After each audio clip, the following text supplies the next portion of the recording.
anyway. Well, I've said it out loud, but not like in an interview. It's like I get to places late.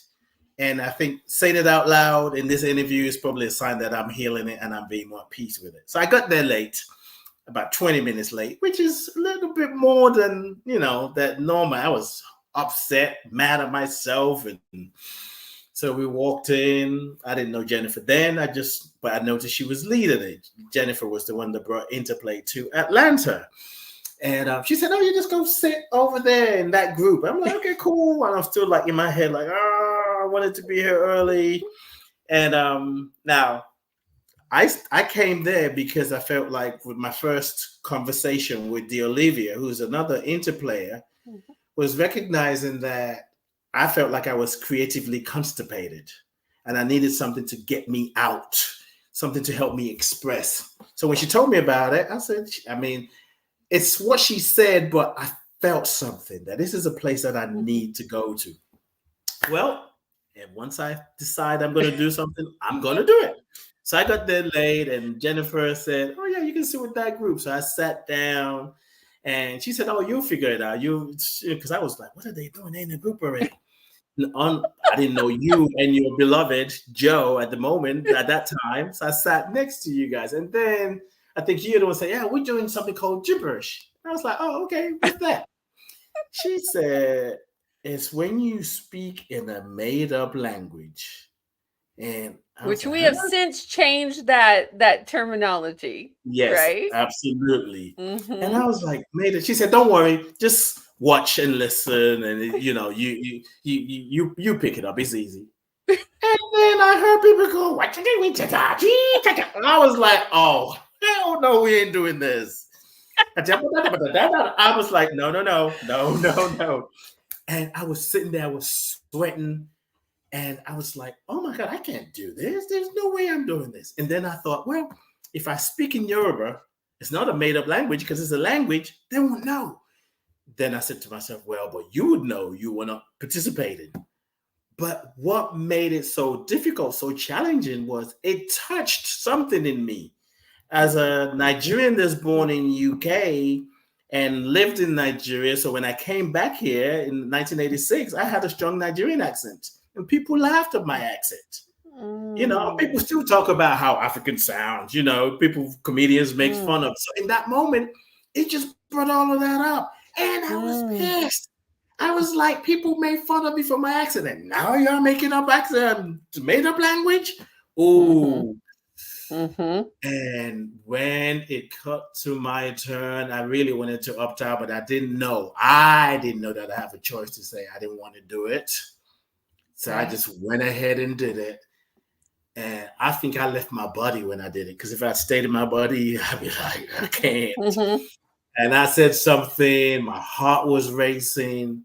And I think the new name for it and the way we are guided to tap into the soul language is a lot easier on my body than made up language. And I can't even say, like I said, we used to call it gibberish, but even now when I think about it, I can't do it. But when I think of soul language, that's right up that resonates with me. So I have more permission to do it. So yeah. Well, and folks that may be listening that aren't interplayers, what we're talking about is a form that we use for exformation, for like getting things out of our body, and it's using sounds and movements. It's not using traditional words or traditional languages. So that was 8 years ago, Ade. Like, how do you feel about it now?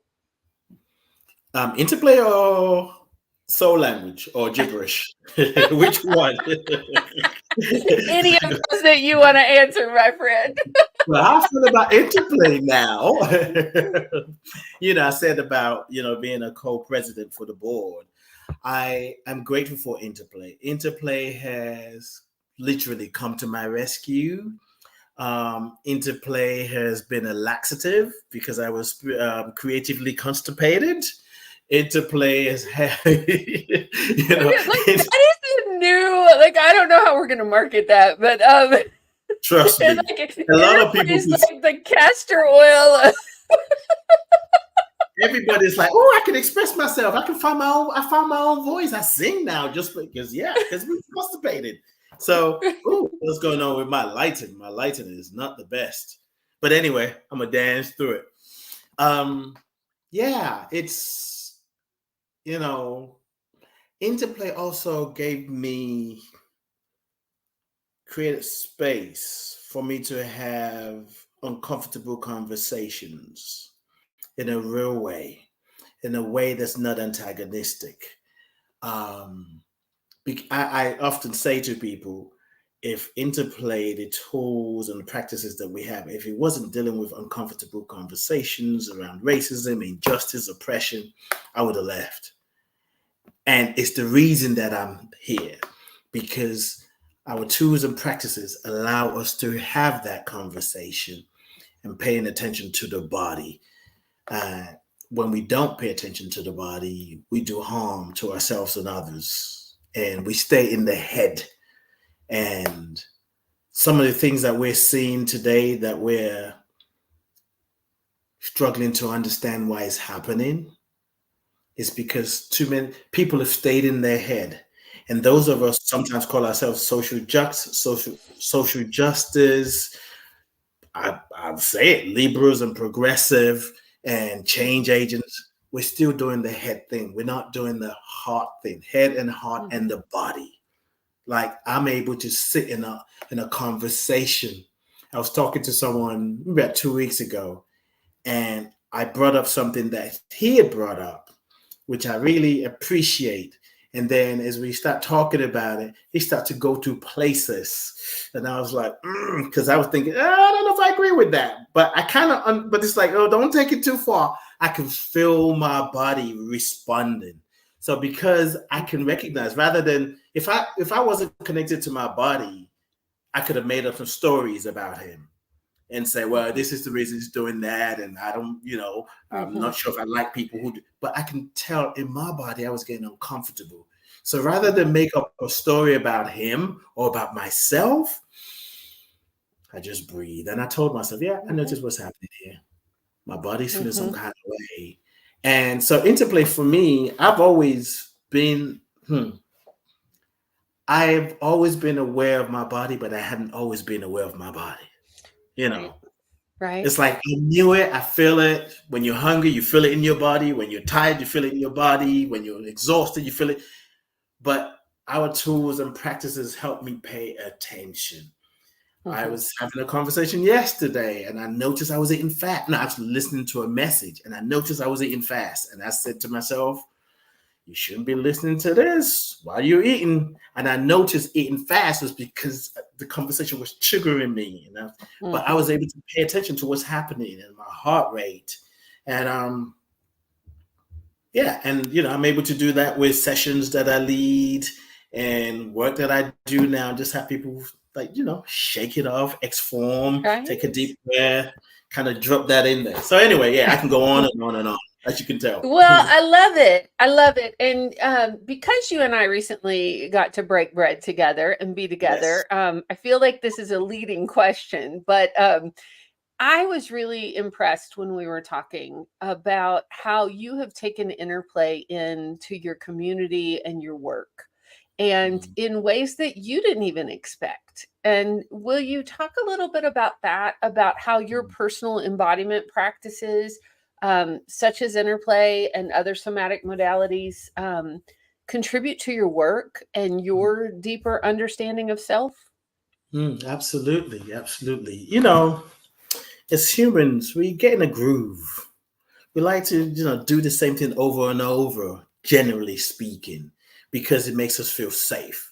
And we get in a groove. I don't know which one came first, but I would say we get in a groove because we don't want to be uncomfortable. We find what works and just keep doing it. Anything different, I don't know how that's going to work. For me, InterPlay not only allows me to step into a place of being uncomfortable or stepping out of my comfort, especially if I'm with people who've never done InterPlay before, don't know anything about InterPlay. And I know what I bring. I know where I come from. I know how I connect. But if they're sitting there just looking like, what you got for us? And sometimes I can get easily impacted by that. Like, oh my God, I got to bring it. I could talk about. One, because it's different, it changes their state. Because I'm familiar with it, I can relax. And then listening to people who don't know anything about InterPlay, have never done InterPlay before, kind of share what they share. It's like they start to feed me. And so being able to take that, I mean, when I was in Atlanta, I remember working at homeless shelters and working with Black men who that may see play as a dangerous thing because the state of affairs in America then and even now, they have to be on guard because they were there because, they're dealing with the impact of drugs and alcohol, domestic abuse, all life circumstances. To watch them sometimes sit at the beginning like, I don't know. And then before we know it, we make up a song and they keep chanting it. You see the little boy come out. Incorporate with my work. Sometimes have people shake, have them move, have them walk. Just little things to drop in there that doesn't cost them too much uncomfortability. And when they step into that place, it creates space for a real connection. And so for me, it's one of those tools where I feel like if I get caught up in my own mind and I'm like, oh my God, pull that tool out. They have no idea what I'm doing. It's like, let me give you a and so yeah, it's such a simple thing too that sometimes I wonder how that seems so foreign or why it feels strange. I was just having this conversation with Tere today because we were having a meeting, and that's the thing about InterPlay, like in its genius, is its simplicity. It gives us simple forms and tools, but often in our current society, in Western society, we're not invited to dance or tell stories or sing. Like that is such like. But thank you for telling that story about working with the men transitioning out of homelessness, because those pictures recently just popped up on my screen. And really? You were playing the drum, which for folks that don't know, Ade is an incredibly talented drummer and was one of our performers at Soul Print Players. And it also made me think about when you and I were co-leading Bible study with the children. Yes. Oh, yes. Yeah. Yes. Right. Woo. Yeah. And just the places, we can take these tools. Like we can take them into summer camps. We can take them into boardrooms. We can take them into the community to build community. We can take them into populations that are needing extra support and needing to access that inner authority, And this is one that we don't talk about often because once again, we're afraid. It seems like we're afraid of the body. Not only can we take it into the boardroom, we can take it into the bedroom. Whatever's happening, maybe you're having a disagreement or you're having a great conversation, let's just take a deep breath together. Right. What are you noticing? Before and after. That's all I got to say. You fill in the blanks. I love that. I love that. We did a sequence that Carolyn Renee in Atlanta led us in one time that was the sing talk, where, when you're with a partner and they're talking and you say sing and they have to sing. Yes. And Joe and I were interplaying that day together. And so we decided our next disagreement that we had permission to look at the other person and say, sing it. And it's such a playful way, like to break up, because, often when you're in a disagreement or something like that, it's something minor or it's something. And if you can introduce play into it, that, I don't know, we have fun with it. We use those tools in our own relationship for sure. Absolutely. It's always good to introduce play something different to interrupt. I'm right, you're wrong. Right. Like it's okay for me to have a different of opinion. It's okay for my beloved to have a different opinion. And that we all do. But when we start to think my way is the way, or I'm right, or if I say yes to that, then it says less about who I am. That's where the problem comes. But when you interrupt that flow of energy, because when you think you're right, ideas come, thoughts come, and then I remember when you said so and so, and you did it. It's like, whoa. But when you have to sing, it's like, wait, sing. I haven't finished. Right. Okay, I'm going to sing. You know? Right? It's so fun. Well, and I think about it when I think about storytelling and interplay too. You know, when we do storytelling, it's based on improv. But I think about when we're talking about relationships or we're talking about community, that often we have stories and they're not improv. They're those grooves or there's those things, and they do often need to be interrupted and put some different energy on it, whether it's singing or whether it's talking real slow or talking real fast. I want to shift this a little bit at I went to your website, and I know you've been doing a lot of stuff lately, but you know, the front page of your website, and I know this to be true about you because you know, we have been friends for 8 years now. I didn't realize it was 8 years. I love that. The real transformation happens when we are willing to go within and do the necessary healing work. And otherwise, we're simply living from a mindset of separation of the realm of oneness. And you say that everything is connected and all of it belongs. Yeah. Well, it's funny. I don't even know why. I'm hearing that and I'm emotional. I don't even know why. Because, okay, what's your question? Well, I mean, I really just wanted to, how do you take your work and interplay tools and this big job as a volunteer co-board president? Like, it is an act of service, right? How do all those kind of come together for you? Wow, I would have said something else before you asked the question. I think it's, for me, it's about awareness, knowledge, and wisdom. Because when you're aware of a new way and you need that new way when things get tense or when things, whatever is happening, the awareness itself is a gateway to, oh, I remember this, like I do with people over here in the UK when I do things talking about mental health and raising awareness.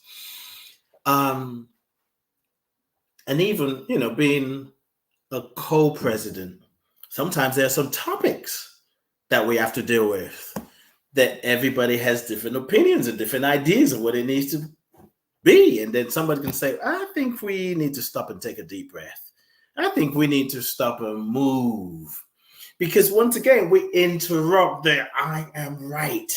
And we stay in there and then we get more information about why we're so right. But when it's interrupted with a movement, with stillness, or maybe just noticing what's coming up, or just noticing people on screen and looking, I mean, I'm not going to say it's always easy, because there are times I've still moved and I'm like,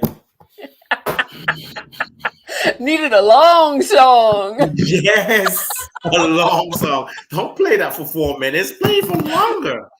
So for me, it's like being able to, you know, wisdom for me is knowledge, experience.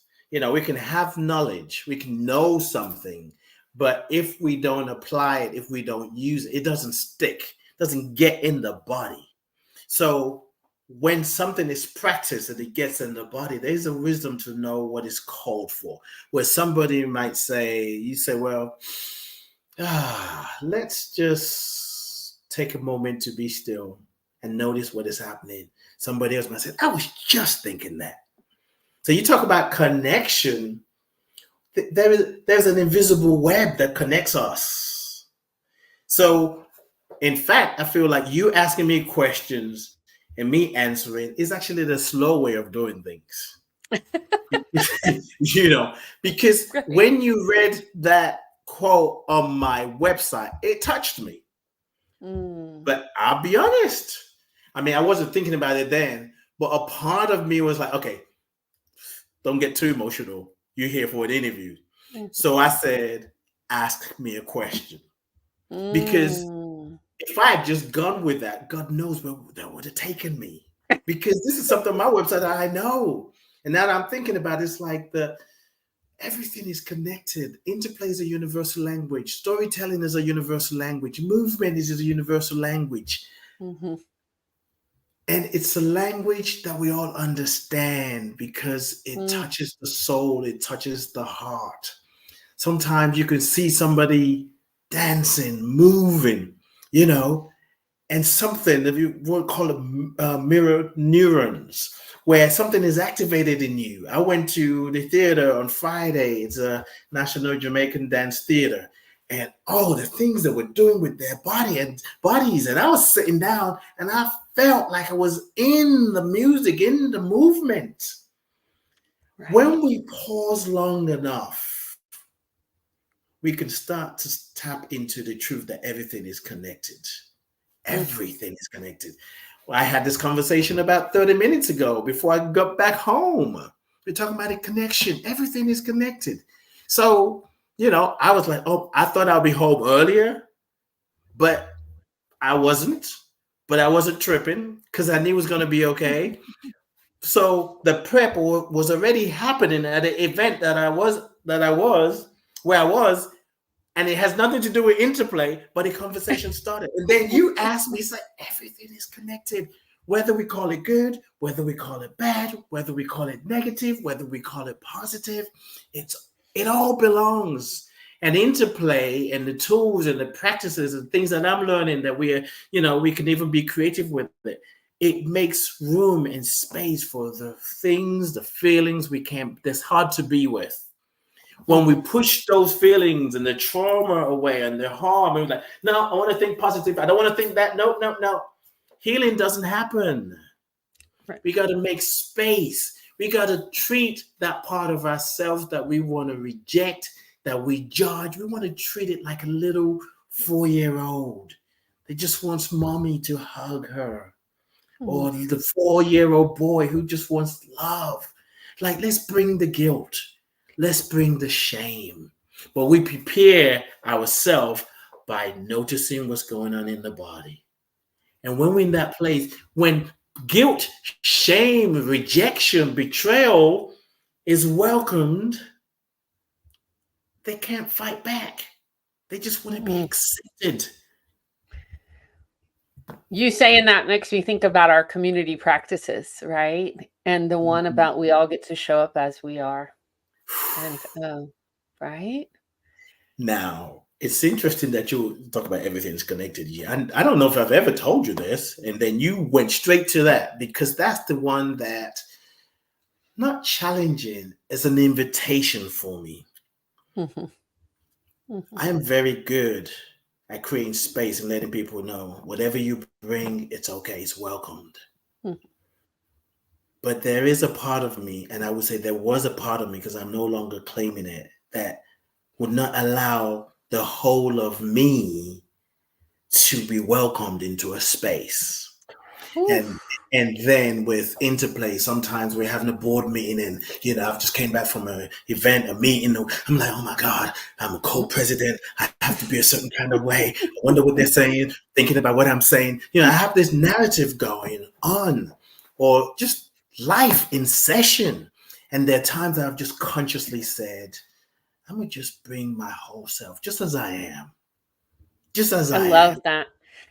I really resonate with that, Eddie. I think we've been trained from a very young age, especially when we're in roles of leadership or, where we're being seen, that we have to be a certain way, that we have to and we have to be perfect, and we have to all that goes with that. Right.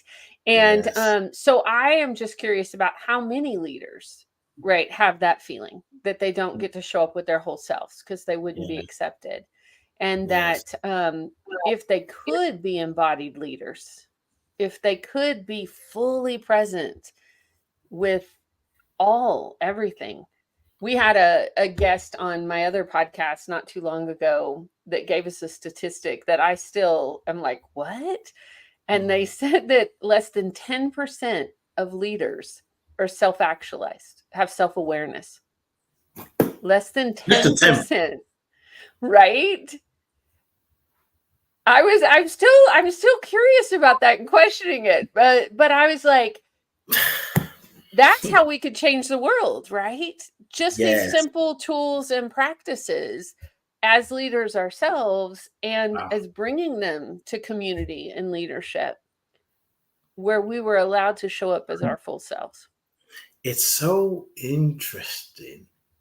I'm still struck, I guess. Is that's I don't know if that's well, I'm making that as the word by that statistic you just told me. Because if you're a leader and you're not embodied, you're not bringing your whole self,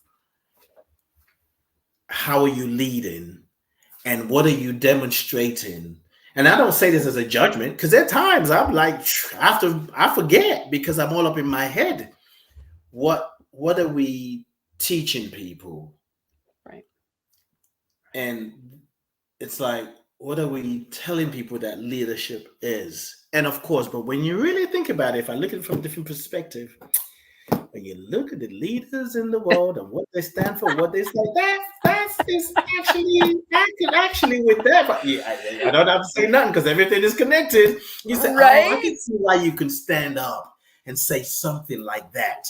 Right. From a place of conviction, because you're disconnected, you've disassociated yourself from your body. You can't connect with another human being. You can't look at something and say, actually, is this what we're doing? Yeah, from that perspective, I understand. Right? Yeah. It's amazing, isn't it? How about we take a deep breath, my friend? Yes. Let it out with a big old sigh and a shake.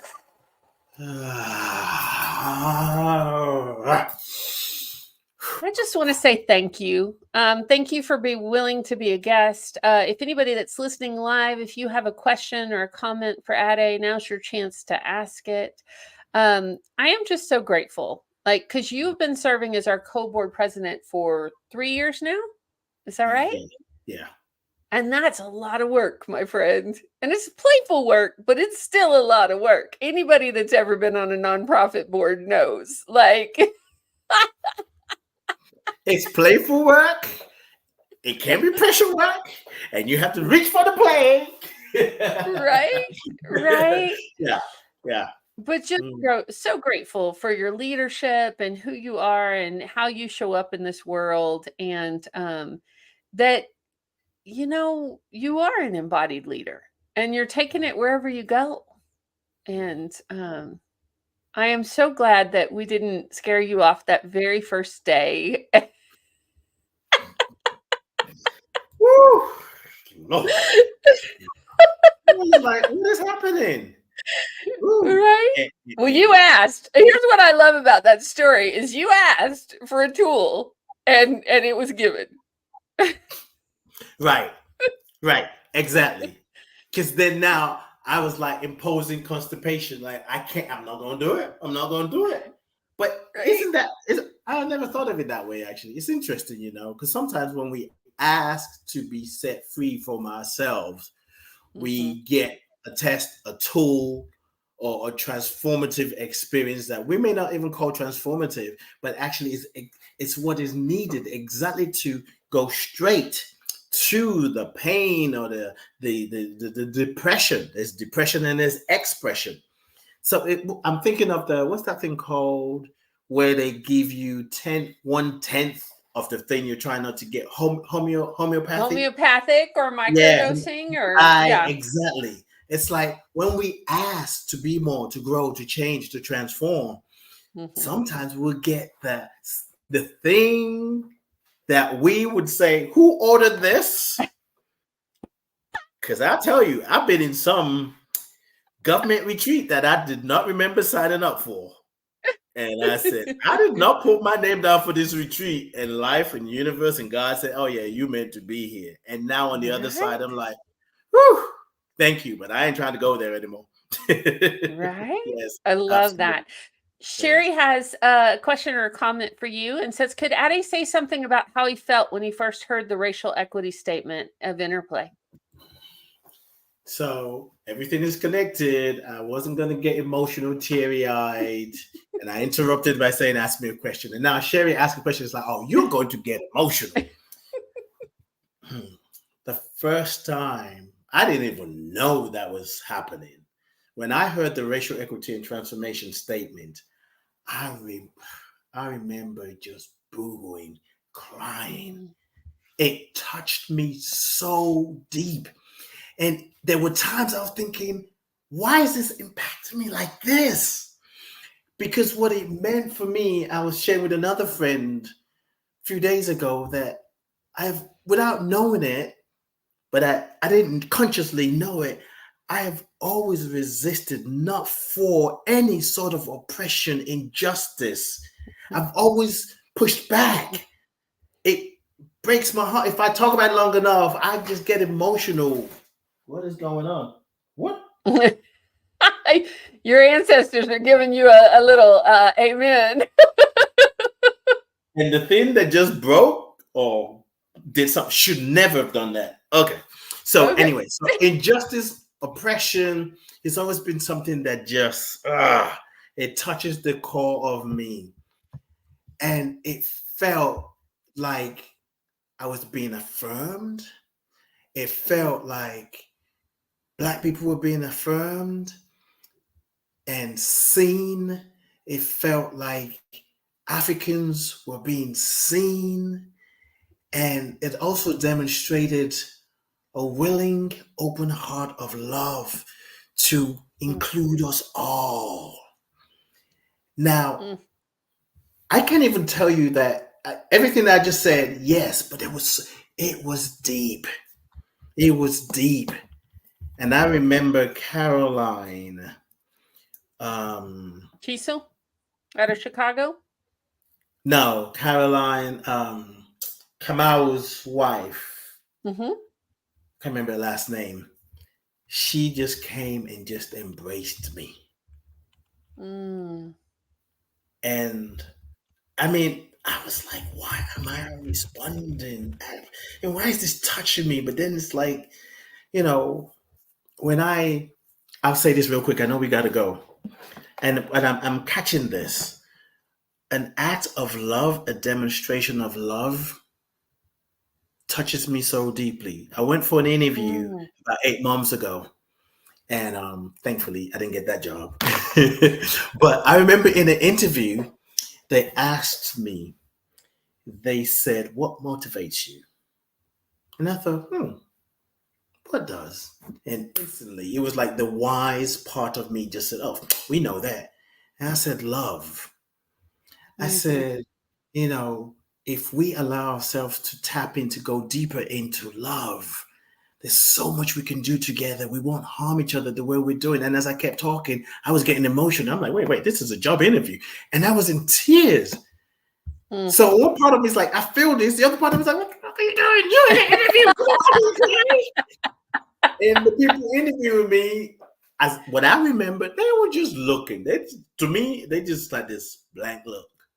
And at the end, I was like, oops. I didn't say oops out loud, but I felt right. The point of that is love is always love is my reason for being. And where true love, mature love, revolutionary love, wherever it's displayed, it touches me in a way that my ego is like, I can't deal with this, I gotta go.